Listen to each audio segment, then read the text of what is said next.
नमस्कार, सुप्रभात। आप सभी दर्शकों का स्वागत है डीडी न्यूज पर। आप देख रहे हैं विशेष सांकेतिक समाचार। मैं हूं साइमा खान और मेरे साथ है मेरी सहयोगी दीपाली। शुरुआत करते हैं हेडलाइंस से। नए वक्फ कानून पर मुसलमानों में पैदा हुए भ्रम को दूर करने के लिए आज से भाजपा का देशव्यापी जागरूकता अभियान। कानून के लाभों के बारे में दी जाएगी जानकारी।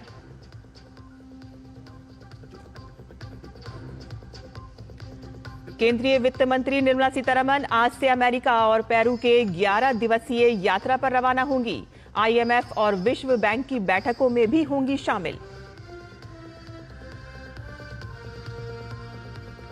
रूस ने ईस्टर के मौके पर यूक्रेन में आज मध्य रात्रि तक युद्ध विराम की घोषणा की, तो वहीं यूक्रेन ने रूस पर लगाया युद्ध विराम उल्लंघन का आरोप।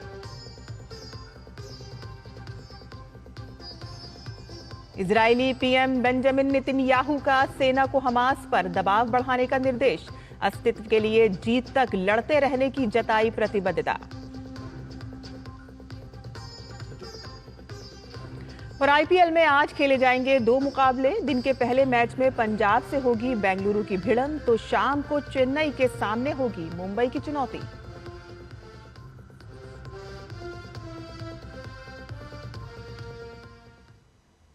और अब समाचार विस्तार से। नए वक्फ कानून के लाभों को समझाने के लिए भारतीय जनता पार्टी आज से देशव्यापी जन जागरूकता अभियान शुरू कर रही है। यह अभियान 5 मई तक चलेगा।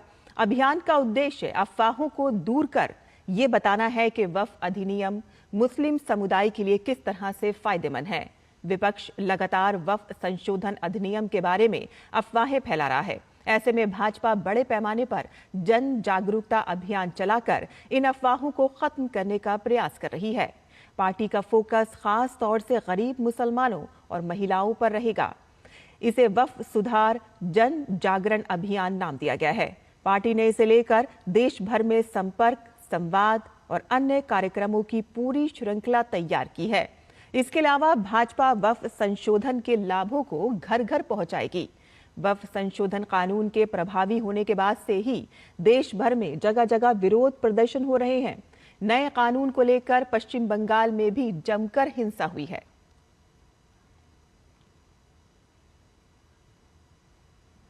केंद्रीय वित्त मंत्री निर्मला सीतारमण आज से अमेरिका और पेरू की 11 दिवसीय यात्रा पर रवाना होंगी। अपनी यात्रा के पहले चरण में वित्त मंत्री अमेरिका पहुंचेंगी।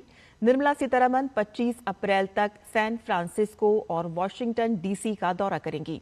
इस यात्रा को वो आईएमएफ और विश्व बैंक की बैठकों में शामिल होंगी और वहां बसे भारतीय समुदाय के साथ बातचीत करेंगी। वहीं अपनी यात्रा के दूसरे चरण में 26 से 30 अप्रैल तक सीतारमण पेरू में रहेंगी। इस दौरान वो पेरू की राष्ट्रपति और प्रधानमंत्री से मुलाकात करेंगी। पेरू की अपनी यात्रा के दौरान वित्त मंत्री भारत पेरू व्यापार मंच की बैठक की अध्यक्षता करेंगी, जिसमें भारत और पेरू दोनों देशों के प्रमुख व्यापार प्रतिनिधि शामिल होंगे।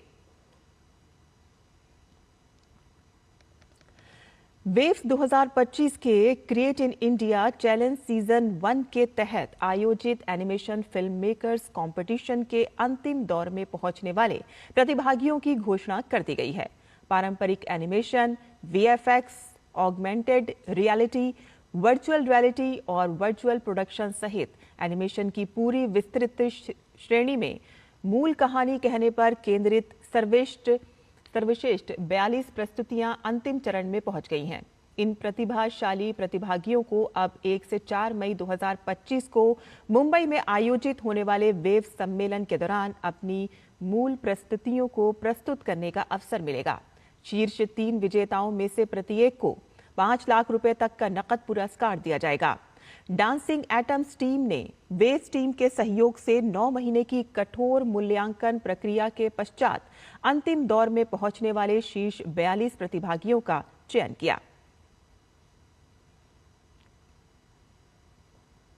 अमेरिका के उपराष्ट्रपति जेडी वैंस 21 अप्रैल को भारत की 4 दिवसीय यात्रा पर आ रहे हैं। वैंस सबसे पहले दिल्ली में प्रधानमंत्री नरेंद्र मोदी से मुलाकात करेंगे और उसके बाद वो जयपुर के लिए रवाना हो जाएंगे, जहां वो पिंक सिटी का भ्रमण करेंगे। उपराष्ट्रपति वैंस के स्वागत के लिए जयपुर में जोरों शोर से तैयारियां की जा रही हैं। 22 अप्रैल को वे ऐतिहासिक आमेर किले का दौरा करेंगे, जहां उनका पारंपरिक राजस्थानी अंदाज में स्वागत किया जाएगा और इसके बाद वो राजस्थान इंटरनेशनल सेंटर में होने वाली यूएस इंडिया बिजनेस समिट में हिस्सा लेंगे और दोनों देशों के व्यापारिक संबंधों को लेकर अपना विजन साझा करेंगे। बिजनेस समिट के बाद उपराष्ट्रपति वैंस राजस्थान के मुख्यमंत्री भजन लाल शर्मा और राज्यपाल से भी मुलाकात करेंगे। 23 अप्रैल को वो आगरा जाकर ताजमहल का दीदार करेंगे। 24 अप्रैल को वो वॉशिंगटन डीसी के लिए रवाना हो जाएंगे। जेडी वैंस की यात्रा के दौरान उनके साथ उनकी पत्नी उषा, बच्चे समेत अन्य वरिष्ठ अमेरिकी अधिकारी भी होंगे। 2013 के बाद से ये किसी अमेरिकी उपराष्ट्रपति की भारत यात्रा है और इससे पहले 2013 में जो बाइडेन उपराष्ट्रपति रहते हुए भारत आए थे। रूस के राष्ट्रपति व्लादिमीर पुतिन ने यूक्रेन के साथ चल रहे संघर्ष में ईस्टर के मौके पर युद्ध विराम की घोषणा की है। शनिवार शाम 6 बजे से लागू हुआ ये युद्ध विराम आज मध्य रात्रि तक प्रभावी रहेगा।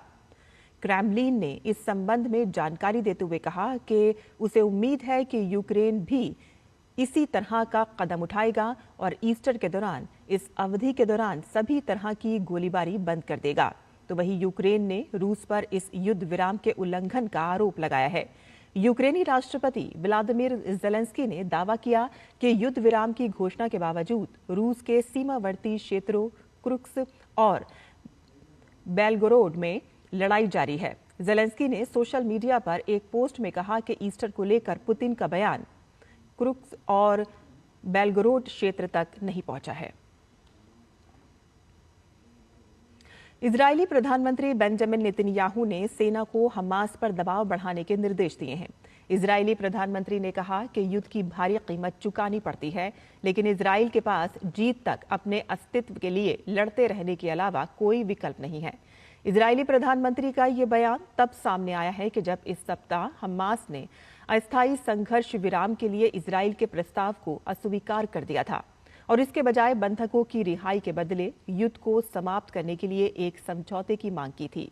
गौरतलब है कि हमास ने वर्ष 2023 में इजरायल पर हमला किया था। मार्च में इजरायल ने गजा को पूरी तरह से बंद कर दिया था और युद्ध विराम को आगे बढ़ाने के लिए वार्ता विफल होने के बाद 18 मार्च को फिर से हमला शुरू कर दिया। तो हमारे इस विशेष सांकेतिक समाचार में बस इतना ही। मुझे और मेरी सहयोगी दीपाली को अनुमति दें, लेकिन आप देख रही है ड्यूटी न्यूज। नमस्कार।